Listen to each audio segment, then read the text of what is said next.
So I'm having a catch up with Grumble Bee. How are you? How's it going, man? Yeah, all good. How you doing? Yeah, not too bad. Back at 2000 Trees. Yes, once finally. again. Yes, mate. I can't wait. It's going to be good. Well, I don't know if our sets are going to be any good, but it's going to be a lot of fun. And I've been waiting to get back with Grumble Bee for so long. Yeah, so. yeah. Was it me last year when you were here with Lonely the Brave when I turned to you and said, "What are you doing with Grumble Bee?" And you said, "Well, there's some ideas, but you're not sure yet." Was it me who kind of launched your idea back that was into it. You're the sole reason I'm back, brother. Honestly, that's it. What it was like, obviously have demos and have ideas. I mean, all musicians, everybody knows the deal. It's like literally, I was like, right, okay, I'll try and finish something. And once I got the first mastering back of one track, I was like, okay, now we can actually push forward and go. Yeah. And then just the things kind of aligned with Lonely the Brave in terms of Ross had a baby. Well, his wife had a partner had a baby, and then they had another restaurant, and we had some sort of downtime, and I was like, oh, I'll just try and maybe book a few shows and stuff. And then James got in touch from Trees and was like, oh, would you mind? I was like, yes, straight away. Don't care what time, don't care what day, let's do it. So, yeah. And here you are, back again. Yes. Oh, man. I've been here all of like 5 minutes and I already love it. Best thing ever. Yeah, it is, absolutely. After this interview, we're playing a new single of yours called Psycho. Oh, thank you very much. Tell us a bit about the single. What's about this single? Right, okay, Psycho. Yeah, I guess it was just like, lyrically, it's like about, I mean, if it matters, which it shouldn't have to matter, but it does, or it matters to me, is that I kind of thought it was like having a bit of a relationship with anyone, really, ultimately, that you, it's like, I don't know, you kind of don't realise what you've got until it's gone kind of thing, and then when you actually realise that whilst you're in the relationship with this person, like friendship or whatever it is, and just kind of like, it was the whole thing of like how intense it can be when you realise how good it is at the moment you're in it. Like Trees, you're here and you always look back and you go, oh, that was such a good festival, that was such a good time I had with this person, and then ultimately, you sort of forget to enjoy it whilst you're it. So I just trying to be like emotional and loving it in the moment rather than thinking retrospectively and thinking, oh, what could have been and what, you know. So it's kind of about that. But Callum drums on it as well, our drummer, and that's the first track that he's like drummed on. You can tell he's a lot better at drumming than I will ever be. And so it was really good to get the whole team involved with this one. Yeah, nice. So like musically. Yeah, nice. More music to come? Yes, I started doing some more. Well, I've got an album coming out September the 5th. I've got a stupidly heavy one that's like coming out in a few weeks. That's like basically a Sleep Token rip-off. I listened to it. I was like, I really like Sleep Token. I'm going to write some songs that sound like them. I got an 8-string guitar, and I thought I love screaming as well. And then it was like, this is you. And I was like, yeah, fine. Because like having the freedom to do it keeps me happy and sane, and kind of gives me that like, itch of doing everything that I love doing. So that's coming out August 5th, and then I've got album September 5th. I've got 2 piano versions of a song called Smudge, which is after my cat, which is a live thing, and I've got a song called Time, which is like an Imagine Dragons rip-off. Okay. I love that song as well. I wrote that for a film company called Lionsgate for a film on Amazon, and then I turned it into a Grumble Bee demo, and I was like, I could turn that into a song. So the album comes out September 5th, and then I'm been working on the new album, so that's going to be out, the second album, that's going to be out next year. So it's all go. Wow, busy. Yeah, just love it. When you got into Lonely the Brave, did you think that this was going to happen to you again with Grumble Bee again, or? No, I felt really bad obviously initially when I said to the guys, like especially Zach and Callum in the team, I was kind of like, I'm just off now, I'm just singing for another band, I'm doing my thing, and we're doing, because obviously I was involved heavily with the production and the mixing of Lonely the Brave, so it was very hands-on for all of that. So essentially, I wasn't sure if we were going to do it again because we had no time, and I don't like to half-arse anything, can I say that? Kind of just like jump between things. So I like to put everything into everything, and it was just literally that we had the downtime between records with Lonely the Brave, and after we did What We Do to Feel, I was like, okay, I've got this, and then all I can control is what I do. You know, obviously everybody else has got their jobs and families and priorities, and so I was like, I can make some music, and then these guys learn it and go, what have you done here? We'll make it sound better, and then play it live. And I've also got another song coming out with a band called Floyer from Germany. Okay. And they asked me to feature on a song. So that's coming out in like the end of August with a guy called Airports. He's Australian, lives in London. Yeah, I know. And it's us three doing like a boy band, EDM, pop, nice. Pop punk, whatever it is. And we're all doing like tri-vocals, like Power Rangers. It's, oh man, I love it. We filmed a music video like at the weekend. And I was like, okay, just I don't know. Just all go, isn't it? Yeah. What about you? What are you up to? Oh, what's this? Yeah. This mainly, but loads of stuff going on. But nice. Less about me, more about you. Oh, no, I mean, I'm just here for the ride, brother. That's it. I love it. Just keep it going. Yeah, love it. What is Lonely the Brave doing at the moment? Well, we tried to get together to do some writing a little while back, and obviously because Mark's in a new position at his work and doing different bits and pieces, and he travels a lot more now, so it's obviously trickier to get. It's easier and trickier because he travels, but it means that he has less free time to maybe allocate to his family, which I'm not going to be like, oh, let's practice instead of seeing your loved ones. And it's like, but they've got ideas, Bush, the bassist, and obviously Mark coming up with lots of ideas.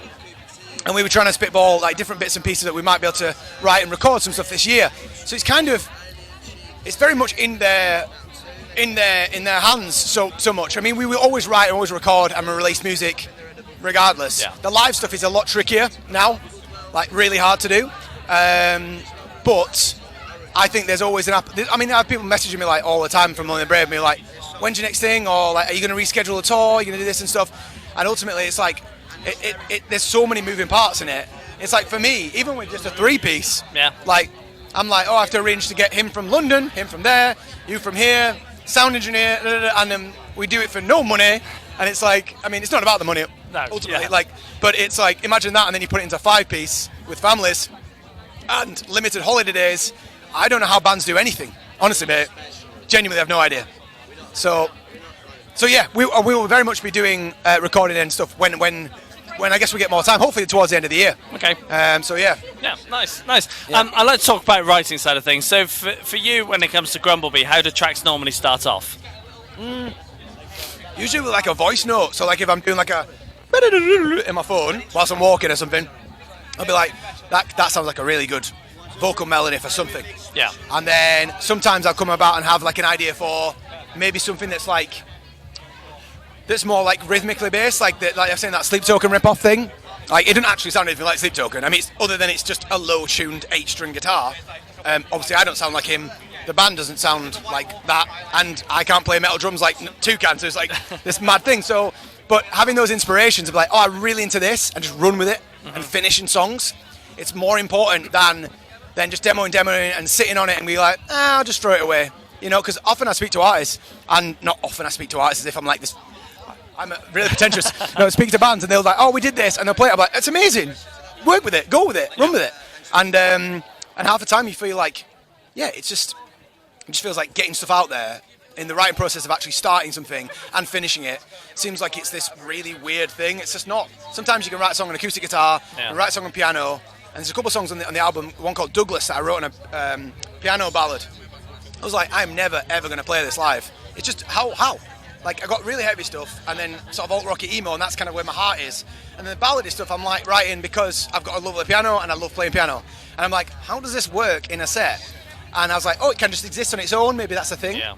Or I can rework it into my guitar 3-piece world and keep the vocal melodies that I loved from the song and make it work in that way. And I have done that. And there's a track called Douglas, which it's about my ducks, and I really like it. It's really hard to sing, but it's like a rubbish Disney song, and that's kind of where I love things, you know. I don't know. Love it. Yeah, love it. And rubbish Disney songs now put me off my train of thought. Yeah. But I'm back on track. I know what I was going to ask. Yeah. So when you are writing for a specific project, or are you just writing for the sake of writing and then seeing where it fits down the line? Yeah. Well, I think with Grumble Bee, do you mean with like Grumble Bee and Lonely Brave, or yeah. So not obviously, but with Lonely Brave, they're quite specific with. I kind of almost wanted it to be they write the music very much, and I write the melodies and lyrics. Like I'm just on top of it. The production is like separate in terms of mixing and all that kind of stuff. Yeah. But the actual writing side of it, the music is like Lonely Brave sounds like Lonely Brave without me, and obviously I wanted to add my imprint on it big time, and hopefully I have done that over the past 2 albums. But even like my singing voice, people said to me like, you sound a bit different in Lonely Brave, like your like phrasing or lyrics, and they're a bit more like serious and a bit more like kind of fitting the kind of deep emotional vibe of the strings and maybe something that feels a bit more like important. With Grumble Bee, I have everything from super serious songs about my dog dying to like a song called You, which means nothing at all. Yeah. and I absolutely love the melodies. Can't get enough of it. I love that song, and I wrote it. I'm like, wow, if I like it, it's a poppy, stupid song. I love listening to like pop production, and I wanted to do something like that. So that was just a throwaway track, honestly. And I was focusing on production and mixing, and thinking like that, which might mean that the album comes out and goes like, what is this? Alt rock? It's ballads, it's metal, it's I don't know what it is, like hip hop bits in it. I don't even know. And maybe that will work against me. But I love lots of music, and every person I meet goes like, I listen to loads of genres, and I'm like, hopefully it can work. Yeah. So I don't really have an approach in that sense, unfortunately. But I might watch a Biffy set and go, right, I'm get a strap, let's go. You know, do that kind of thing. Or if I'm watching like a John Bellion or something like a pop song, I'm like a vocal beat and the kick and the snare sound amazing, and I'll just build a beat around that. And as long as I've got a vocal melody that feels like I've got me still in there, and my vocals coming through strong enough, I feel like it's still valid. But like marketability, probably have no credit, absolutely nothing whatsoever. No. Yeah. No label to put you. No label would be interested. No management would be interested. All this stuff would be like, where do we go? What does it fit on? Yeah. But then my argument was always like, Billie Eilish. What about Billie Eilish when she comes out? Not that I'm Billie Eilish, of course, but like she comes out. Yeah. She comes out. We're going to see her next week actually. Candice come a couple of weeks away, and she's like, she does the thing and goes like, what playlist do you fit in? As if she cares. It's the stuff that they like. I like these styles. They infuse into this. We create our own playlist. So that was what I want to do. Yeah. Just kind of be like, it's the like kind of Grumble Bee playlist or whatever. And for me, pop rock is my love, pop punk. Yeah. But then I do like the screamo bits. But then I also listen to musical theatre and Disney as well. So if you can cover all those bases, it's just put you on loop.